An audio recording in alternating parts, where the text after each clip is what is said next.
জীবনে কি পেলাম আর কি না পেলাম সে হিসাব করে জীবন চলে না।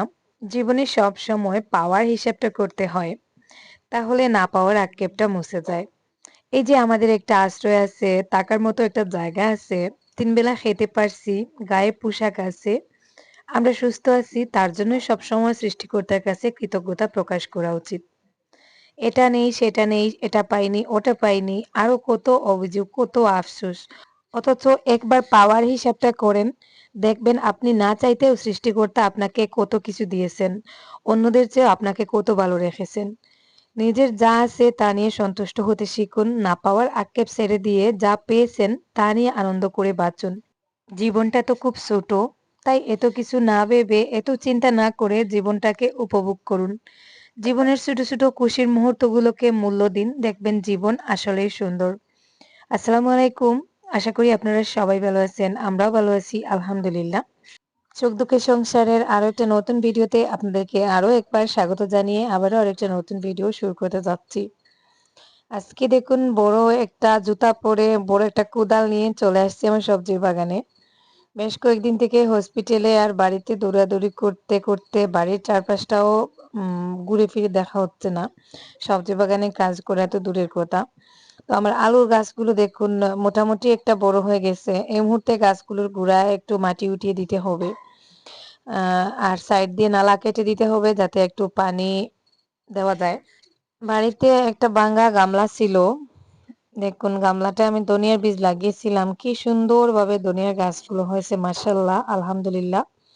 দেখুন, এই যে দেখুন, একটা জিনিস আমি দেখাচ্ছি আপনাদেরকে। গামলাটা এত পুরনো, মানে হাত দিয়ে চাপ দিলেই টুকরো টুকরো ভেঙে চলে আসছে এইরকম। তারপরেও গামলাটা আমি কাজে লাগিয়েছি। ভাঙ্গা গামলা, ঝুড়ি ওগুলো ফেলে না দিয়ে এভাবে কাজে লাগালেই তো ভালো। দেখুন, এই বছর কিন্তু আমি প্রথমে কয়েকদিন বাজার থেকে ধনিয়া কিনেছিলাম, তারপরে একদিনও আর ধনিয়া কিনতে হয় নাই। তো এখানে দেখুন, আমার পেয়ারা গাছে ছোট একটা লাউ হয়েছে। আমার লাউ গাছগুলোতে লাউয়ের জালি আসে, নানান ধরনের চেষ্টা করি, তারপরেও কেন জানি লাউয়ের জালিগুলো শুধু পচে যায়। তো এই লাউটা ছোট, তবে বয়স অনেকটাই বেশি হয়ে গেছে। আমি মিজোরাম যাওয়ার আগেই এই লাউটা হয়েছিল। প্রায় ৮-১০ দিন বয়স হয়ে গেছে, কিন্তু মনে হচ্ছে না লাউটা বেশি একটা বড় হবে। তো ভাবলাম পেরেই নেই, গাছগুলো এখন বুড়া হওয়ার পথে। লাউটা যেহেতু বয়স হয়ে গেছে, ছোট অবস্থায় কেটে নিলাম। আহ ওইটাই আজকে মাছ দিয়ে রান্না করব। গতকাল রাতে আমার ছেলের জ্বর আসছিল, প্রায় সারা রাত, মানে শেষের দিকে একেবারেই ঘুমাতে পারি নাই। তো সকালের দিকে ও ঘুমিয়েছে, আমি উঠে গেছি।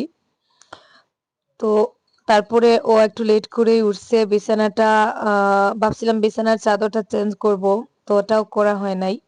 তারপরে ও উঠে গেল, এখন আমি বিছানার চাদরটা চেঞ্জ করে নিচ্ছি। ওই বিছানার চাদরটা আমি বাড়ি থেকে কিনছি মাত্র ১৫০ টাকা দিয়ে। যদিও কালারটা অতটা সুন্দর না, তবে আমার কাছে ভালোই লাগতেছে। এই টাইপের বিছানার চাদরগুলোতে যদি একটু ময়লা লাগে তারপরেও দেখা যায় না, কিন্তু সাদা টাইপের বিছানার চাদর দেখতে ভালো লাগে, কিন্তু সামান্য একটু ময়লা যদি লেগে যায় তাহলে ওটা চেঞ্জ করে নিতে হয়। তো যাই হোক, আমি আপনাদের সাথে গল্প করে করে বিছানাটা গুছিয়ে নিলাম। ওটার সাথে কিন্তু উম সরি, পিলো কভার নেই। পিলো কভার আলাদা করেই লাগাতে হয়। গতকালকে আমার ভিডিওতে কিছু কমেন্ট আসছে যে, আপু তোমার বাগানের কাজকর্ম মিস করতেছি। তো ওইজন্য আজকে একটু বেশি করে বাগানের কাজকর্ম আপনাদের সাথে শেয়ার করব। আর আজকে আমি যতটা সময় পেয়েছি রান্নাবান্নার পরে, বেশিরভাগ সময় আমার ওই ছোট বাগানটাতে আরকি টুকটাক কাজ করেছি। তো যেটুকু কাজ করছি ক্যামেরাবন্দি করে রাখছি আপনাদের সাথে শেয়ার করার জন্য। খুব ছোট একটা ভিডিও শেয়ার করেছি, আশা করি ভালো লাগবে। তাই রিকোয়েস্ট করব স্কিপ না করে একটু ধৈর্য সহকারে ভিডিওতে একটা লাইক দিয়ে একেবারে শেষ অবধি আমার সাথে থাকুন, দেখতে থাকুন। আমার পুরনো সবজির বাগানে আমি উম এই যে ওলকপির চারা লাগিয়েছিলাম। তো দেখুন, ওলকপির চারাগুলো মাশাআল্লাহ ভালোই হয়েছে। আর নিচের দিকে ছোট ছোট আরকি গোটা ধরে যাচ্ছে, যেটা আমরা খাই। তো গাছগুলোর স্বাস্থ্য ভালো, কালারটাও ভালো। আর গাছের গোড়ার মাটিগুলো একটু ঝরঝরে, ওইজন্য বারবার মাটি উঠিয়ে দিতে হয়। একটু পানি দিলে গাছের গোড়ার থেকে মাটিটা সরে যায়, যেহেতু মাটিগুলো একেবারে আলগা মাটি। দেখুন, আমি ওটা ধনিয়া লাগানোর জন্য রেডি করেছিলাম, তারপরে আবার লাল শাক লাগিয়েছিলাম। তো ওই জন্য মাটিটা একেবারে জোরে করে করেছিলাম। তারপরে লাল শাক হয়নি দেখে আমি ওলকপির চারাই লাগিয়ে দিয়েছিলাম। তো যাই হোক, খারাপ হয় নাই, ভালোই হয়েছে আলহামদুলিল্লাহ। দেখুন, তো এখন আমি একটু মাটি উঠিয়ে দিচ্ছি, মনে হচ্ছে আরো 10-12 দিনের ভেতর গাছগুলো সম্পূর্ণ বড় হয়ে যাবে। তো এদিকে দেখুন, আমি আলুর গাছগুলোতে সকালে মাটি উঠিয়ে দিয়েছিলাম। আহ সামান্য কিছু আলু আর কি শখ করে লাগিয়েছি। আমার এখানে তো জায়গা কম, এই অল্প জায়গার মধ্যে টুকটাক এটা সেটা আমার যেগুলো ভালো লাগে আমি লাগাই। তো এগুলোতে এখন একটু বেশি করে পানি দেব। আলুর গাছ একটু বড় হয়ে গেলে একটু বেশি করে পানি দিয়ে, মানে সাইড দিয়ে এভাবে নালা কেটে পানি লাগিয়ে দিতে হয়। আমার বাবা দেখতাম আগে ওরকম করতেন। তো যাই হোক, আমি এখন একটু বেশি করে পানি দিব, মোটরের পাইপ নিয়ে আসছি বেশি করে পানি দেওয়ার জন্য। প্রথমে গাছের গোড়ায় দিচ্ছি, তারপরে ওই যে কি বলে, আমরা সিলেটিরা আলুর লু বলিয়ে থাকে, মানে যে সারি আর কি, সারির নিচ দিয়ে যে নালাটা কেটে দেওয়া হয়েছে ওই নালার মধ্যে একটু পানি জমিয়ে রাখবো, যাতে মাটিগুলো নরম হয়, কারণ আলুর জন্য মনে হয় নরম মাটির প্রয়োজন। তো দেখতাম আমি আগে বাবা এরকম করতেন, আলুর গাছগুলো ঠিক অতটা বড় হওয়ার পরে এভাবে নালার মধ্যে পানি লাগিয়ে দিতেন। তো সেই পদ্ধতিটাই অবলম্বন করতেছি। আর আরেকটা জিনিস আপনাদেরকে বলি, আমার এই যে সবজির বাগানটায় প্রতি বছর আমি টুকটাক সবজি লাগাই, ভালোই হয়। কিন্তু এইবার কেন জানি এই জায়গাটায় রোদ পায় না। এখন দিন খুব শর্ট, সূর্যটা ওইদিকে উঠে কোনাকুনি চলে যায়, গিয়ে ডুবে যায়, আর ওই বাঁশঝাড়ের আড়ালে পড়ে আমার ওই জায়গাটায় বেশি একটা রোদ আসে না। সকালের দিকে মনে হয় 8 ঘন্টা টাইমের মতন রোদ আসে, তারপরে ছায়া পড়ে যায়। তো ওই জন্য এই বছরে আমার এই বাগানের সবজিগুলো একেবারেই ভালো হচ্ছে না। যথেষ্ট পরিমাণে যত্ন করছি, পরিশ্রম করতেছি, কিন্তু সেই হিসাবে গাছগুলো তেমন একটা ভালো হচ্ছে না। ছায়ার মধ্যে পড়ে হ্যাংলা হয়ে যাচ্ছে। ওই যে দেখুন, আমার পেছনে আমার ফরাসের গাছগুলো কেমন জানি হ্যাংলা হয়ে গেছে, কারণ জায়গাটা ঠান্ডা, এখন যেহেতু ঠান্ডার সিজন, তো কেমন জানি একটা আর কি লম্বা লম্বা হয়ে গেছে গাছগুলো। তো নতুন বাগানটা যেখানে করছি ওখানে মোটামুটি ভালোই হচ্ছে আলহামদুলিল্লাহ।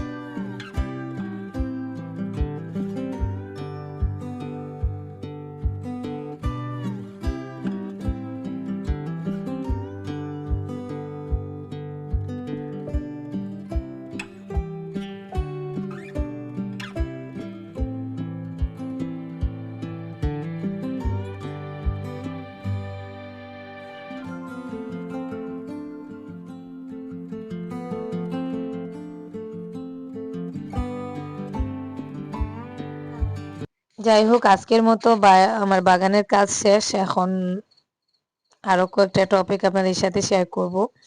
এখন রান্না বান্না করতে হবে দুপুরের জন্য। তো এই যে ছোট লাউটা আমি সিঙ্কের মধ্যে এভাবে পানি দিয়ে ভালো করে গোসল করিয়ে নিচ্ছি। তো ওটা কেটে কুটে আপাতত রান্না করব। ফুলকপি দিয়ে মাছ রান্না আছে, সেই মানে ফুলকপির তরকারিও কিছুটা রয়ে গেছে। আর আজকে জুবাইরও বাইরে চলে গেছে ওর স্কুল থেকে কোনো একটা প্রোগ্রামে। তো বাসায় আমরা শুধু 3 জন। তো 3 জনের জন্য এই লাউটা যথেষ্ট। 3 জন কি 4 জন 5 জনের জন্য যথেষ্ট, এক বেলা হয়ে যাবে। তো ভাবলাম কেটে নেই, কয়েকদিন থেকে লাউ খাওয়া হয় নাই। এদিকে চুলায় মাছ বসিয়েছি ভাজি করার জন্য। এটা হচ্ছে রুই মাছ, রুই মাছ দিয়ে আমি লাউটা রান্না করব। আর মাছটা ভাজা হচ্ছে, ওই চুলায় আমি তরকারিটাও বসিয়ে নিচ্ছি। এই যে মশলাপাতি দেওয়া হয়ে গেছে, এখন লাউটা দিয়ে রান্না করে নিব। তো রান্না করতে গিয়ে মনে হচ্ছে লাউটা মনে হয় আরো 1-2 দিন থাকলে ভালো হতো। কারণ একেবারে কচি অবস্থায়, বেশি কচি অবস্থায় লাউটা নিয়ে আসছি, হয়তো আর 1-2 দিন থাকলে আর একটু বড় হতো। ধনিয়া পাতা লাগবে, শিফাকে পাঠিয়েছি ধনিয়া পাতা আনার জন্য। আমি এই বাড়িটাতে আসার পরে অনেকবার ধনিয়া লাগিয়েছি, কিন্তু এবারের মতন আমার বাড়িতে ধনিয়া কখনো হয় নাই। এত ধনিয়া হয়েছে, দেখুন এখানে ছাগলেও খেয়ে ফেলছে কিছু ধনিয়া। এই ধনিয়া গাছগুলো থেকে অনবরত ধনিয়া উঠিয়ে নিয়ে যাওয়া হয়, তারপরেও গাছগুলো শেষ হয় না। আমি চাচ্ছি ওগুলো শেষ হয়ে গেলে আবারও কিছু বীজ লাগাবো। তো এই বছর মানে একেবারে মন মতন দুনিয়া বাড়িতে চাষ করতে পারছি, এটা ভেবে অনেকটা ভালো লাগে। যেহেতু জায়গাটা চেঞ্জ করে লাগিয়েছিলাম। তো এদিকে আমার রান্নাটাও প্রায় হয়ে গেছে, সামান্য একটু পানি অ্যাড করছি যেহেতু তরকারি একটু কম। আর দিয়ে দিচ্ছি মাছ। তো ২-৩ পিস মাছ দিতে চাইছিলাম, কারণ আমাদের বাসায় তরকারিতে মাছ দিলে ওই মাছটা আর কেউ খেতে চায় না। তরকারির সাথে যদি ১ পিস ভাজা মাছ দিয়ে দেওয়া হয় তাহলেই হয়ে যায়। তো ধনিয়া পাতা দিয়ে এখন তরকারিটা নামিয়ে নিব। যেহেতু নিজের গাছের একেবারে কচি লাউ, টেস্টটাও কিন্তু ভালো হয়েছে। আর এদিকে দেখুন কি অবস্থা, বেশ কয়েকদিন হয়ে গেছে আমার ছাগলগুলো আপনাদেরকে দেখানো হয় নাই। এই যে আমার বড় ছাগলটা, তো হচ্ছে তার বাচ্চা কাচ্চা নিয়ে এসে আমার যে কুকুরের বেডের উপরে উঠে শুয়ে আছে। আর এই যে দেখুন আরেকজন আমার জুতার উপরে শুয়ে শুয়ে মনে হচ্ছে পান চিবাচ্ছেন, এরকম আর কি। তো যাই হোক, এখন দুপুরের খাবারটা খেয়ে নিব। চলে আসলাম গরম গরম ভাতের সাথে গরম গরম লাউয়ের তরকারি। কি বলবো, আমার বেশ পছন্দের একটা তরকারি হচ্ছে লাউ। আর লাউটা যেহেতু কচি ছিল, গরম গরম ভাতে খেতে খুবই মজা লাগছে। তো তারপর দিন দেখুন প্রায় 10:30টার দিকে আমরা শিলচরের উদ্দেশ্যে রওনা দিয়েছি। আজকে ভিডিওটা ছোট বাট অনেকটা টপিক থাকবে, সেই সাথে আমরা বিয়ের দাওয়াতে যাব সেটাও থাকবে। তো শিলচরের উদ্দেশ্যে রওনা দিয়েছি, তার কারণ আপনারা জানেন আমার মা হসপিটালে ছিলেন।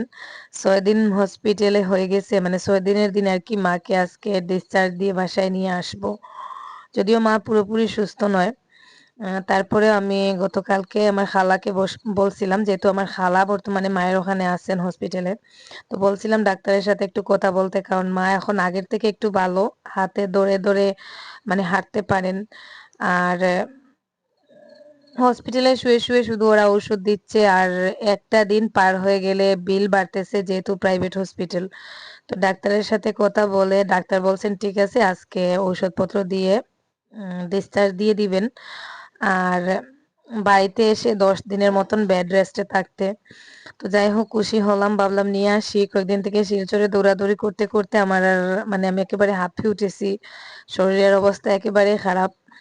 তো যেহেতু নিজে দায়িত্ব নিয়েই হসপিটালে ভর্তি করেছি, তাই নিজে তো আর বাড়িতে বসে থাকলে চলে না। তো আরিয়ানের বাবা আর আমি যাচ্ছি মাকে আনার জন্য, আর ওখানে আছেন আমার খালা। তো আর কাউকে সাথে নেই নাই, কারণ আমরা একটা গাড়ি নিয়ে আসছি, আর বেশি লোককে নিয়ে আসলে 2টা গাড়ির প্রয়োজন হবে। ওখান থেকে 2 জন, আমরা 2 জন 4 জন।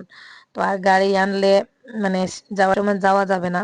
তো এই যে দেখুন মা শুয়ে আছেন, আর এদিকে ব্যাগপত্র সব খালা রেডি করে রাখছেন, রেডি করে এখন উনি ডিসচার্জের জন্য আর কি আরিয়ানের বাবাকে নিয়ে নিচে গেছেন। আর এই যে আমাদের সবকিছু রেডি। তো এখন ফার্মেসির বিল পে করা হবে, সেই সাথে ওই যে ক্যাশ কাউন্টারে ওদের হসপিটালের যে বিলটা ওটা আবার আলাদা করে পে করতে হয়। তো যাই হোক, আমি যেরকমটা ভাবছিলাম ওরকমটা হয় নাই। আমি খুব ভাবছিলাম যে এখানে শুনছি প্রাইভেট হসপিটাল বিলটা একটু বেশি আসে। তো আমি ভাবছিলাম হয়তো কত বড় অ্যামাউন্ট হবে সেটা শেষমেশ দেওয়া যাবে কিনা। তো যাই হোক, আমাদের সামর্থ্যের ভেতরেই মানে বিলটা আর কি আসছে। আল্লাহ রহম করছেন। তো যাই হোক, ঔষধপত্র নেওয়া হয়ে গেছে। আর এখন ওরা লিফট দিয়ে আর কি ওরা পেশেন্টকে নিচে নামিয়ে দিবে। আর শেষে ডাক্তার আরো কিছু ঔষধ দিয়েছেন, ওগুলো নিয়ে আর কি আমরা চলে যাব। আর এখানে লাইন বেঁধে ঔষধ নেওয়া হচ্ছে, তারপরে আসা হয়েছে ক্যাশ কাউন্টারে, ওখানে হসপিটালের বিলটা পে করা হলো। তারপরে দেখুন ফাইনালি মাকে ওরা নিচে নামিয়ে দিয়েছে লিফটে করে। তো এখন আমরা চলে যাব, যেতে যেতে প্রায় সন্ধ্যা হয়ে যাচ্ছে।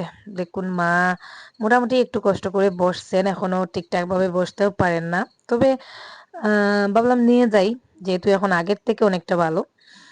তো এই যে এই হচ্ছে সেই হসপিটাল যেখানে মায়ের ৬ দিন ছিলেন, বেলি হসপিটাল। দেখুন, তো এর আগে আমি আসছি কিন্তু এভাবে আর ভিডিও করা হয় নাই, কারণ হসপিটালে আসলে ভিডিও করার মন মানসিকতা তেমন একটা থাকে না। যাই হোক, ফাইনালি মাকে নিয়ে চলে যাচ্ছি বাসায়। এখন বাজে রাত 7টা। 7টার দিকে দেখুন আমরা এক জায়গায় বিয়ের দাওয়াতে যাচ্ছি।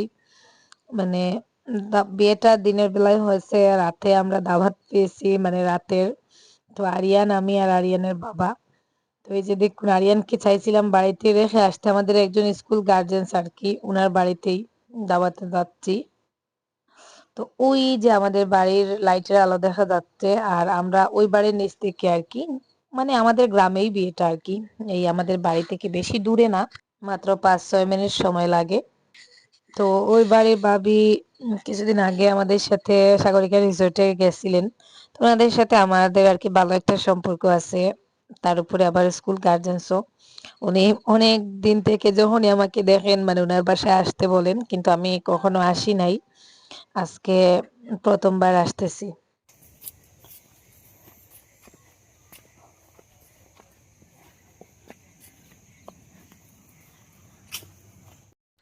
এই তো ওনাদের বাড়িতে প্রায় পৌঁছে গেছি।